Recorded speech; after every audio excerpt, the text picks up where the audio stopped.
পাতা সোহেলের উপরেও ইন্ধন থাকতে পারে, বাট এই মুহূর্তে আমাদের কাছে এটা নাই। বাট আমরা অনুমান করতে পারি এখানে উপর থেকে আরও ইন্ধন থাকার সম্ভাবনা আছে।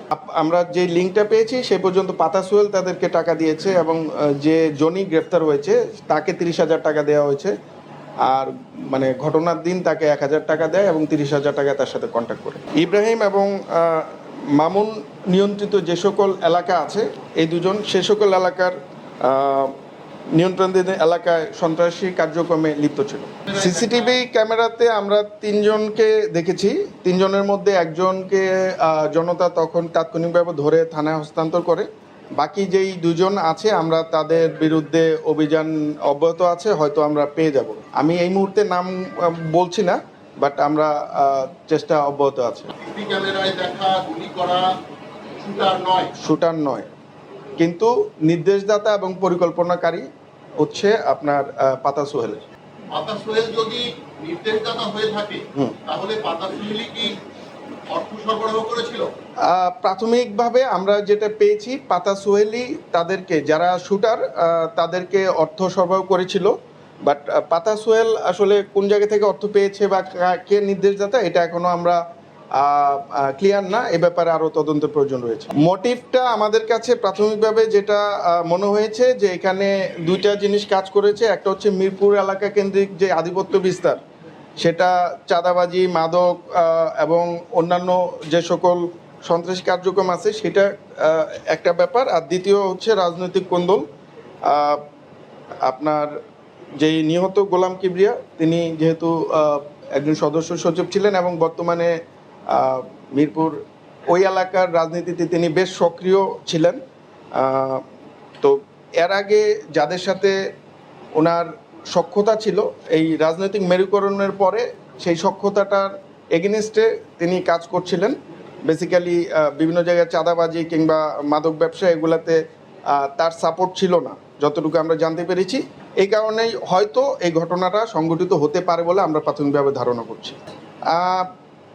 প্রাথমিকভাবে সে আসলে বিভিন্ন জনকে সম্ভবত বিভিন্ন পরিমাণ অ্যামাউন্ট দিয়েছে। তবে জনি যে প্রথমে গ্রেফতার হয়েছে তাকে 30,000 টাকা দেওয়া হয়েছিল, আর বাকিদেরটা এখনও আমাদের কাছে তথ্য নেই। আন্ডারওয়ার্ল্ডের কানেকশন ভাইয়া থাকতে পারে, এটা আসলে এই মুহূর্তে আমরা তো অভিযানটা চলমান। সো আমরা যখন আসলে সবাইকে পাবো তখন হয়তো আরও সূত্রগুলো এক করে আমরা একটা ক্লিয়ার তথ্য দিতে পারবো। বাট এখন পর্যন্ত আমরা আপনার পাতা সোহেল এটাকে অ্যারেঞ্জ করেছে, এই পর্যন্ত আমরা তথ্য কালেক্ট করতে পেরেছি। সন্ত্রাসী মামুন, কিলার ইব্রাহিম, সন্ত্রাসী শাহাদাত, সন্ত্রাসী মুক্তার, এদের ছত্রছায়ায় কিংবা এদের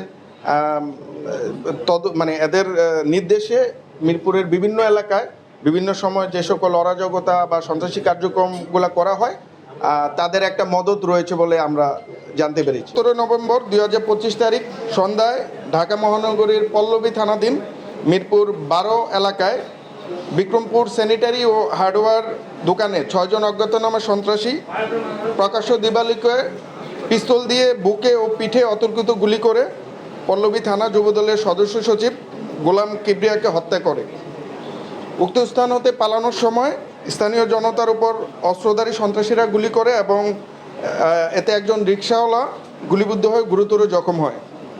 পরবর্তীতে ছাত্র জনতা তাদেরকে ধাওয়া করে জনি ভূঁইয়া নামক একজন সন্ত্রাসীকে আটক করে পল্লবী থানায় সোপর্দ করে। উক্ত বিষয়ে ভিকটিমের পরিবার পল্লবী থানায় একটি হত্যা মামলা দায়ের করে। উক্ত ঘটনাটি এলাকায় ব্যাপক চাঞ্চল্য সৃষ্টি করে এবং বিভিন্ন প্রিন্ট ও ইলেকট্রনিক মিডিয়া সহ বিভিন্ন সামাজিক যোগাযোগ মাধ্যমে ব্যাপকভাবে প্রচারিত হয়। ঘটনার পরপরই র্যাব 4-এর আবেদনিক দল ঘটনাস্থল পরিদর্শন করে এবং সেখান থেকে সিসিটিভি ফুটেজ এবং আনুষঙ্গিক তথ্যাদি বিশ্লেষণ করে ঘটনার রহস্য উদ্ঘাটন এবং জড়িত আসামিদেরকে আইনের আওতায় আনার জন্য ছায়া তদন্ত শুরু করে। তারই ধারাবাহিকতায় গতকাল রাতে আমরা সাভার থানাধীন বিরুলিয়া এলাকা হতে গোলাম কিবরিয়া হত্যা মামলার এজান নামীয় আসামি এবং হত্যাকাণ্ডের নির্দেশদাতা ও পরিকল্পনাকারী মোহাম্মদ মনির হোসেন ওরফে সোহেল ওরফে পাতা সোহেল এবং জিএমপির টঙ্গী পশ্চিম থানাধীন মাজারবস্তি এলাকা হতে উক্ত হত্যাকাণ্ডের সন্দিগ্ধ ও 18টি মামলার শীর্ষ ও পলাতক সন্ত্রাসী মোহাম্মদ সুজন ওরফে বুকপোড়া সুজনকে গ্রেফতার করি। আসামিদের থেকে আমরা যেই প্রাথমিক যে তথ্যাদি পেয়েছি তাতে উক্ত ঘটনার পিছনে আমরা রাজনৈতিক কোন্দল এবং আধিপত্য বিস্তারকে কেন্দ্র করে উক্ত হত্যাকাণ্ডটি সংঘটিত হয়েছে বলে প্রাথমিকভাবে ধারণা পাই। এছাড়াও তারা জানায় যে উক্ত হত্যাকাণ্ডটি সংগঠিত করার পিছনে একটি সুপরিকল্পিত পরিকল্পনা কাজ করে যাতে একটি মোটা অঙ্কের অর্থ লেনদেন হয়। উক্ত আসামিগণ পেশাদার হত্যাকারী এবং তাদের বিরুদ্ধে বিভিন্ন থানায় একাধিক মামলা রয়েছে। উল্লেখ্য যে উক্ত হত্যাকাণ্ডের এজাহারনামীয় আসামি মোহাম্মদ মনির হোসেন ওরফে পাতা সোহেলের নামে একাধিক হত্যা, ডাকাতি, মাদক সহ পল্লবী থানায় মোট 8টি মামলা রয়েছে।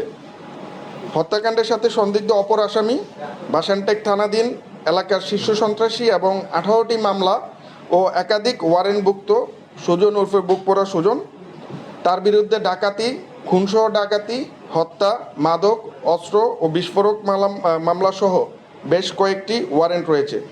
সে দীর্ঘদিন আইনশৃঙ্খলা রক্ষাকারী বাহিনীর চোখ ফাঁকি দিয়ে ঢাকা মহানগরীর বিভিন্ন স্থানে সংঘবদ্ধ অপরাধ চক্রের নেতৃত্ব দিয়ে আসছিল। মিরপুর কেন্দ্রিক বিভিন্ন সন্ত্রাসী কার্যক্রমে সুজন অস্ত্র সরবরাহ করে বলে প্রাথমিকভাবে জানা যায়। উল্লেখ্য যে গ্রেফতারকৃত আসামিদ্বয় সাম্প্রতিক সময়ে মিরপুর কেন্দ্রিক গড়ে ওঠা 4 স্টার গ্রুপ এর সক্রিয় সদস্য।